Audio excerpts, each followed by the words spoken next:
Olá a todos, bem-vindos!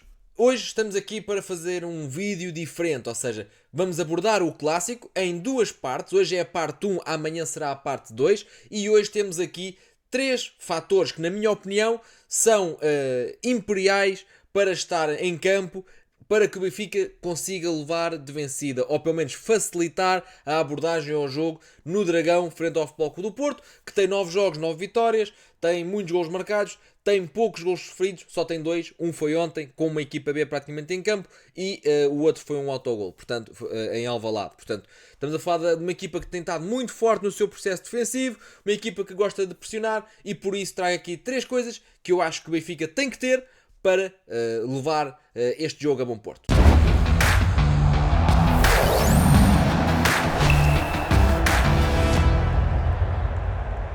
Já agora vou dizer que isto não está por uma ordem específica, pese embora o terceiro ponto eu acho que é muito importante, fiquem aí para ver. Então, o primeiro fator, na minha opinião, vai ser o papel de Richard Rios no Benfica.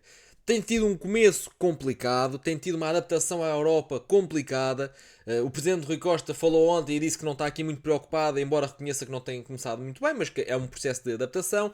Eu já falei aqui várias vezes sobre o Rios, tanto em vídeo como nos comentários com vocês, e parece-me que este jogador vai sempre estar em melhor plano nos jogos grandes. Foi assim com o Fenerbahçe, foi assim com o Chelsea, que estava a jogar muito bem até o autogol, e depois mesmo ao longo do jogo não foi o pior jogo do Rios no Benfica.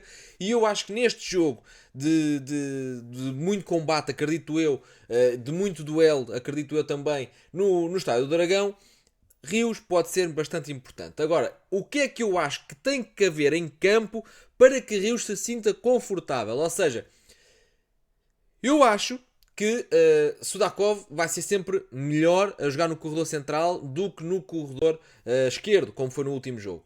Porém, eu acho que também Mourinho conseguiu achar aqui uma fórmula que equilibrou a equipa no último jogo, ok? Acho que o Benfica ficou com Auschwitz na meia esquerda, digamos assim, Enzo como 6 declarado e o Rios acabou por jogar aqui muito mais descaído para a direita. E eu acho que isto vai ser essencial, porque na direita do Benfica vai cair o Borja Sainz, vai cair um lateral ofensivo, que acredito eu que seja o Francisco Moura, vai cair um Gabri Veiga. Portanto, o Porto tem do seu lado direito aqui uma capacidade ofensiva muito grande. E jogadores, por exemplo, o Gabri Veiga com uma capacidade técnica muito assinalável, o Borja Sainz menos assinalável, mas muito rápido e quebra-cabeças. E o Dedic é um jogador que tem muitas dificuldades a nível defensivo e até a nível de posicionamento. Fomos dizendo isso ao longo do tempo e pegando aqui no último jogo, o jogo com o Chelsea, ele mostrou aqui uma dificuldade de leitura de posicionamento e estava tão perto de Rios que deixou a bola entrar nas costas em Garnacho, que depois vai dar o autogol de Rios. Portanto, eu acho que isso dos posicionamentos é algo corrigível e certamente que Mourinho a esta hora já lhe mostrou o vídeo e já lhe disse: Dedic, não é tão fechado, tens que ver as tuas costas. Portanto, acho que isso é corrigível e depois é uma questão de concentração e de leitura no próprio jogo. O erro vai estar sempre presente, ou seja, para haver gols tem que haver erros dos outros, portanto vai estar sempre presente, mas acho que isso é uma questão que dá para tratar, digamos assim. O que é que eu acho que é possível aqui fazer? Que é o Rios, alinhando aqui esta dinâmica com o meio campo do lado direito, ou seja, o médio interior do lado direito, Richard Rios, a dar uma ajuda então aqui ao Dedic. Porque Luka Bacchio não vai dar, ok? Luka Bacchio é um jogador muito forte em transições, muito rápido, muito estabilizador, e eu acho que o Luka Bacchio vai colocar o lateral esquerdo do Porto, seja o Zaidu ou o Francisco Moura, eu acho que vai ser o Francisco Moura, portanto, seja um ou seja o outro, vai colocar o lateral em sentido. E eu até acredito que os laterais não se aventurem assim tanto, porque vão ter que estar de olho no jogador belga do Benfica. Quando era o Osnas à frente de Dedic, como médio-ala direito, o Osnas descia e fazia uma linha de 5. Luka Bacchio não vai fazer isso, não tem característica, não tem capacidade, não tem combatividade defensiva para o fazer. Então, Rios vai ter essa obrigação de dar essa cobertura a Dedic. Caso contrário, o Benfica pode-se dar mal porque o Porto vai cair muito deste lado. Aliás, como o Gil Vicente já o fez no Estádio da Luz, como o Chelsea já o fez em Londres, as equipas já perceberam que o Benfica tem dificuldades deste lado. Não é que Dal seja um monstro defensivo do outro lado, mas é um jogador que percebe os posicionamentos, é um jogador mais tranquilo. E o Dedic é um jogador mais nervoso, mais irrequieto e sai muito facilmente da sua posição. Então as equipas já perceberam que, sobrecarregando o lado direito do Benfica, vai haver aqui dificuldades para controlar o jogo do lado do Benfica. Portanto, não me admirava que viesse a acontecer também neste jogo. Farioli, a esta hora, já está a passar também as informações que acha necessário aos seus jogadores. E não me admirava que essa fosse uma das informações. Ou seja, sobrecarregar o lado direito do Benfica e o lado esquerdo do Futebol Clube do Porto. Para isso, Luque Bacchio vai ter que dar a ajuda que for possível. Dedic vai ter que estar exímio no seu controle posicional e de quem lá aparecer. E o Rios vai ter que ser aquele jogador que vai chegar perto do seu lateral como médio interior direito. Vai ter que ser o jogador que vai fazer aqui o equilíbrio para que o Porto nunca consiga criar aqui uma superioridade numérica com Gabriel Veiga, Borja Sainz e o Moura. Portanto, se o Porto vai apresentar ali 3 jogadores, então o Benfica vai ter que apresentar 3 e vai ter que ser Luque Bacchio, Rios e Dedic. Portanto, vai ser essencial este equilíbrio. Já agora, se és do Benfica, se gosta deste tipo de conteúdos, subscreve o canal, dá o like ou comenta. Toda a ajuda que me puderes dar é super útil. Como falamos a meio da semana, eu não sei se isto vai acontecer, se calhar não, mas eu acho que deveria acontecer. Tomás Araújo, como todos os outros, se tiverem má forma tem que ser do 11. Mas estando em condições, e em condições normais, tem que jogar este tipo de jogos. Principalmente este tipo de jogos. Porquê? Porque o Porto é uma equipa que adora pressionar alto. O Porto, com Farioli, voltou aos tempos em que é uma equipa sufocante, uma equipa que não deixa jogar, uma equipa que vai para cima, que condiciona o jogo do adversário, sendo neste caso o Benfica. E o Benfica, por sua vez, é uma equipa que tem dificuldades sobre pressão. Então, se o Benfica quer aumentar as suas chances de vitória, tem que tentar jogar atrás dessa pressão do Porto. E que melhor jogador no setor defensivo é que o Benfica tem para conseguir colocar as bolas por trás da pressão? É Tomás Araújo. Ou seja, o Tomás é o jogador que descobre o jogador que está nas costas da pressão, é o jogador que leva a bola para a frente em condução, é o jogador que não treme, ou pelo menos não treme tanto como os outros, quando está sob pressão. E nesse sentido, neste jogo, até mais do que nos outros, Tomás Araújo deveria ser titular. Não descarto, por exemplo, que o Benfica apareça com 3 centrais no Dragão. Acho que não vai acontecer. Há quem tenha falado nisso aí nos comentários. Acho que não vai acontecer. Acho que o Mourinho está aqui a regular a sua bitola neste 4-3-3 e acho que é isso que vai em frente. Mas o Tomás tem que estar em campo. Até porque, mais uma vez puxando aqui o caso de Dedic, que é um lateral muito mais ofensivo do que defensivo, até porque o Porto pode lançar um Rodrigo Moura. Até porque o Porto pode lançar aqui muitas vezes a transição através do Borja Sainz. E posto isto, parece-me que o Benfica pode ter aqui dificuldades nessas transições rápidas, como tem tido muitas vezes. A transição defensiva não é exímia do Benfica, todos sabemos isso. Portanto, ter um jogador com a velocidade de Tomás Araújo seria também ele uma boa peça, talvez até chave, neste desenlace deste jogo. Eu acho que o Tomás traz aqui essa capacidade de construção acima de tudo, ok? Que vai ser essencial. O ambiente vai estar ao rubro no Estádio do Dragão.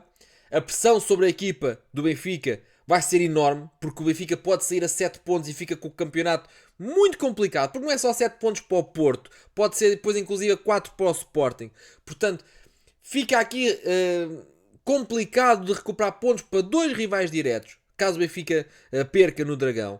A pressão vai ser imensa e ter um jogador como o António Silva, que tem tremido inclusive sobre esse ambiente de pressão, pode não ser o ideal. Então, entrar alguém de cabeça limpa, que é tranquilo, que consegue jogar sob a pressão adversária, parece-me ser aqui o segundo passo-chave para estar mais perto de vencer este Futebol Clube do Porto no Estádio do Dragão. Por último, o terceiro fator, mas não menos importante, diria eu até pelo contrário, vai ser o papel de Oshness no campo. Já se percebeu que não vai ser um médio-ala direito. Essa posição está entregue, e na minha opinião, bem entregue a Luque Bacchio. É um jogador que pode fazer golo a qualquer altura, ou assistir. Mas parece-me que o papel de Oshness, pela inteligência tática que tem, pela disponibilidade física que tem, que já foi mais porque está chupadinho até ao limite, mas pela importância que tem no 11, pela capacidade que tem para ter bola, para ter sempre uma exibição regular ao longo dos 90 minutos, parece-me que é um jogador também ele chave para este jogo. E a segunda versão frente ao Chelsea, a segunda versão do Oshness é a versão que, na minha opinião, tem que jogar no Dragão, ok? A primeira parte em que o Oshness apenas se limitou a ocupar espaços, a defender, a ter o seu homem, a limitar, digamos assim, o adversário, ele faz isso, mas o Benfica fica a perder, porque ele é um jogador que faz isso e faz muito mais. O que me parece é que o Oshness pode ser esse jogador também em momento defensivo, quando o Benfica está com as linhas mais baixas, mas quando o Porto está a construir, o Oshness pode lá ir pressionar à frente, como fez na segunda parte com o Chelsea. E porquê? Porque o Porto tem Bednarek na defesa, que apesar de ser alguém com muita experiência, um central imponente fisicamente, um central de bolas aéreas, é um central também ele com muitas dificuldades a nível de pés, ou seja, o jogo de pés, não só a condução, o passe muitas das vezes. Eu lembro-me, por exemplo, do jogo Benarek em Alvalade, frente ao Sporting, e foi dos piores jogos, ou foi dos piores jogadores naquele jogo. Portanto, se o Benfica tiver capacidade de ter alguém sobre Bednarek quando ele tem a bola, a condicionar-lhe as ações, o Benfica pode estar perto de recuperar a bola em zonas altas do terreno. E a melhor pessoa para condicionar centrais vai ser o Oshness, na minha opinião. Porque o Pavlidis eventualmente vai estar com o Kivior e parece-me que esse vai ser o encaixe. Bednarek tem essas dificuldades, o Benfica tem que as aproveitar. Depois, outro aspecto importante também na minha visão, ou na minha opinião, é que o Oshness, em muitos momentos, pode voltar a fazer aquilo que também fez com o Chelsea, que é ocupar o corredor esquerdo e permitir que Sudakov venha para dentro. E aí já me parece ser interessante Sudakov, em momento ofensivo, ocupar então aqui o corredor central. Ou seja, momento defensivo, sem bola, Oshness no meio a pressionar o central, por exemplo, ou o 6 do Porto, a condicionar a saída de bola do Porto. Em momento ofensivo, haver ali uma nuance tática de troca com Sudakov, até para equilíbrio da equipa, com uma transição rápida, o Oshness fecha muito mais depressa ao corredor esquerdo, neste caso o lado direito do Porto, muito mais rápido e muito melhor do que Sudakov. Portanto, em momento ofensivo, haver uma troca entre os dois e potenciar as capacidades. Oshness mais no equilíbrio e Sudakov mais na criação do corredor central. Portanto, esta parece-me ser uma receita de sucesso, mas é a minha visão, é a minha opinião. Ou seja, resumindo, o Benfica tem aqui a possibilidade de bater de frente com este Futebol Clube do Porto. E o bater de frente será dar muito suporte a Dedic, que é um jogador que sai de posição várias vezes, dar importância nesse momento a Richard Rios, ok? Melhorar a sua construção recorrendo a alguém que não treme sobre a pressão que o Porto vai fazer, e esse alguém é Tomás Araújo, que me parece com mais qualidade técnica e até do ponto de vista mental mais estável que António Silva neste momento. E na frente, digamos assim, equilíbrios defensivos com Oshness e criação com Sudakov, e os equilíbrios defensivos incluem então aqui o condicionamento da saída de bola do Futebol Clube do Porto, seja no central Bednarek, seja no número 6, depois também o Oshness vai andar por lá. Portanto, este seria a parte 1 da abordagem ao Clássico. Isto é o que o Benfica tem que fazer proativamente e depois amanhã vamos falar dos desafios que o Benfica vai ter do lado do Porto. Portanto, subscrevam, metam like, comentem, estejam aí para mais vídeos. Até breve.